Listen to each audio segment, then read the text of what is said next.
আপনি চিন্তা করুন, আল্লাহর রাসূল মারা যাচ্ছে, আল্লাহর রাসূল মারা যাচ্ছে, 10 মিনিট 15 মিনিট পরে মারা যাবে, এমন সময় আল্লাহর রাসূলের মাথা আয়েশা রাদিয়াল্লাহু তাআলা আনহার উরুর উপর, আল্লাহর রাসূল মেসওয়াক করতেছিলেন, মেসওয়াক করতে করতে আর শক্তি পাচ্ছেন না মেসওয়াক করার, তখনও তিনি কি বলতেছেন, আসসালাত আসসালাত। বান্দাদের উপর কি, আমার উম্মতের উপর কি আবশ্যক? সালাত আবশ্যক। চিন্তা করুন, আল্লাহর রাসূল মারা যাচ্ছেন, তখনও তিনি সালাতের কথা বলছেন। ওমর রাদিয়াল্লাহু তাআলা আনহুর শরীর থেকে রক্ত টকবক করে পড়ছেন, তিনি সালাতের কথা বলছেন। আপনি বলেন তো, ওমর রাদিয়াল্লাহু তাআলা আনহুকে তৎকালীন সময়ের যারা রোমান এম্পায়ার ছিল, যারা রোমান শক্তি ছিল, সকলে তো ভয় পেত, এমনকি শয়তানও তাকে কি পেত? ভয় পেত। আপনি চালু করেন না, আপনি সালাত চালু করেন, একটি গ্রামকে লক্ষ্য করে আপনারা পুরো বাতিশা মিলে সালাতকে একেবারে আবশ্যক করে দেন সকলের জন্য। যদি সালাত না পড়া হয়, চেয়ারম্যানের দায়িত্বে, মেম্বারের দায়িত্বে তাকে ঘর থেকে পিটে নিয়ে আসা হবে মসজিদে। আপনি চালু করেন, 5 মাস পরে এই বাতিশা গ্রামের বিরুদ্ধে কথা বলা তো দূরের কথা, চোখ তুলে একটা সাউন্ড করার সাহসও কেউ হবে না। ভ্রাতৃত্ব বড় বিশাল জিনিস। ইহুদিরা মুসলমানদের সবচেয়ে বেশি কোন জিনিস ভয় পায় বলেন তো? হজ। মুসলমানদের সবচেয়ে বেশি ভয় পায় কোন জিনিস? হজকে ভয় পায়। আবার মুসলমানরা যখন ইমাম সাহেবের সাথে গায়রিল মাগদুবি আলাইহিম ওয়ালাদ-দাল্লিন বলার পরে আমিন বলে চিৎকার করে ওঠে, তখন ইহুদিদের বুকগুলো কি হয়ে যায়? কেঁপে ওঠে। সবকিছুর মাঝে ভ্রাতৃত্বের বন্ধন বিষয়। সম্মানিত উপস্থিতি, পরিশেষে আমরা বলবো, সময় একেবারেই সংক্ষিপ্ত, সালাত ছেড়ে দিলে আরো কয়েকটি বিপদ রয়েছে।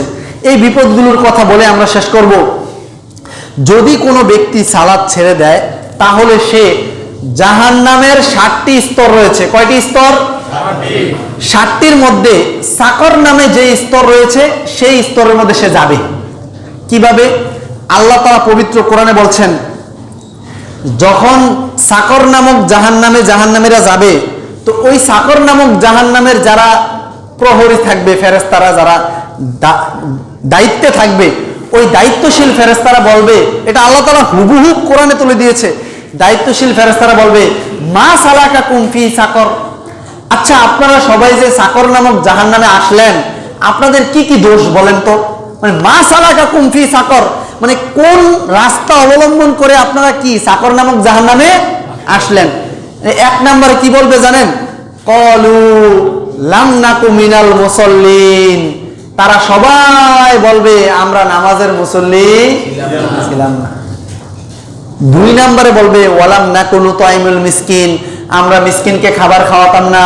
ওয়া কুন্না নাখুদু মাআল খাইদিন, আমরা চায়ের দোকানে গিয়ে গল্প করতাম, অনর্থক কাজে গল্প করতাম, এই বিষয়ে সেই বিষয়ে আমরা অনর্থক বিষয়ে, কার মেয়ে কি করলো, কার ছেলে কি করলো, এগুলো নিয়ে অনর্থক গল্প করতাম। তাহলে 1 নম্বর সিরিয়াল কি? সাকর নামক জাহান্নামে যাওয়ার 1 নম্বর সিরিয়াল কি? লাম নাকু মিনাল মুসাল্লিন, আমরা নামাজের মুসল্লি ছিলাম না।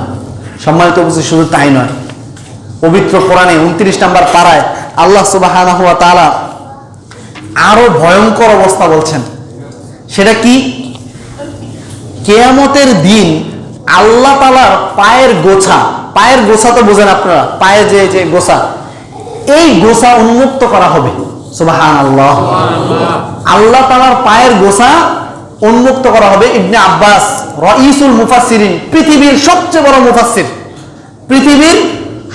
বড় মুফাসসির ইবনে আব্বাস রাদিয়াল্লাহু তাআলা আনহু বলছেন, আল্লাহ তাআলার পায়ের গোছা উন্মুক্ত করা হবে। এটা আল্লাহ তাআলা কোরআনেও বলেছেন। আল্লাহ বলছেন, ইয়াউমা ইউকশাফু আন সাকিন, সেদিন সাক বলা হয় পায়ের গোছা। ইয়াউমা ইউকশাফু আন সাকিন, সেদিন আল্লাহর পায়ের গোছাকে উন্মুক্ত করা হবে। ওয়া ইউদআউনা ইলা সুজুদি, পৃথিবীর শুরু থেকে শেষ পর্যন্ত সকল মানুষকে, সকল পুরুষ নারী যত সৃষ্টি রয়েছে, মানবকুল যত রয়েছে, সবাইকে ওয়া ইউদআউনা ইলা সুজুদি, সবাইকে কিসের জন্য ডাকা হবে? সেজদা করার জন্য ডাকা হবে। একদল মানুষ, লক্ষ কোটি, আদম আলাইহিস সালাম থেকে নিয়ে কিয়ামত পর্যন্ত সর্বশেষ যেই ব্যক্তি মারা যাবে, ওই ব্যক্তি পর্যন্ত সবাই উপস্থিত, একদল লোক ফালা ইয়াস্তাতিয়াউন, তারা সেজদায় যেতে পারবে না। কেন বলুন তো? তাদের এই যে মেরুদণ্ড, এটাকে লোহার মতো কাঠের মতো লোহার মতো শক্ত করে দেওয়া হবে। নাউজুবিল্লাহ। তখন আল্লাহ বলছেন খাশিআতান আবসারুহুম, যখন তারা দেখবে যে তারা সেজদায় দিতে পারছে না, খাশিআতান আবসারুহুম, তাদের চোখগুলো ভয়ে অবস্থা খারাপ হয়ে যাবে। তারহাকুহুম যিল্লাহ, লাঞ্ছনা, তাদেরকে অপমান একেবারে ছেয়ে ফেলবে। এত অপমান, পৃথিবীর সব মানুষ উপস্থিত। আচ্ছা বলুন তো, আপনাদেরকে বলি, আমি যদি এখন আপনাকে বলি যে আপনাদের সকলকে প্রশ্ন করলাম যে আপনাদের মধ্যে সবাইকে এখন সূরা ফাতিহা কে কে পারে না চেক করা হবে। এখন ধরেন একজন পারে না, ওনার অবস্থাটা এখন কি একটু কল্পনা করুন। মানে উনি আমাদের সবার সামনে কি দাঁড়াতে স্বাচ্ছন্দ্য বোধ করবে? কেন করবে না বলেন তো? যে সূরা ফাতিহা সবাই পারে, আমি পারি না, এই শিরে করবে কিনা? তাহলে আপনি চিন্তা করুন, কিয়ামত আদম আলাইহিস সালাম থেকে নিয়ে একেবারে পৃথিবীর শেষ মানুষ পর্যন্ত সবাই উপস্থিত, কিন্তু আপনি আল্লাহর পায়ে সেজদা দিতে যেতে গিয়ে দেখেন যে আপনার মেরুদণ্ড কি হয়ে গেছে? লোহার মতো শক্ত হয়ে গেছে। কেন কেন এটা পারতেছেন না? আল্লাহ তাআলা এগুলো বলে দিচ্ছেন পবিত্র কোরআনে। আল্লাহ বলছেন ওয়ায়ুদআউনা ইলা সুজুদি ওয়া হুম সালিমুন, ওয়ায়ুদআউনা ইলা সুজুদি, তাদেরকে সেজদার জন্য ডাকা হতো দুনিয়াতে, ওয়া হুম সালিমুন, তারা সুস্থও ছিল, কিন্তু তারা মুয়াজ্জিনের ডাকে সাড়া দেয় না।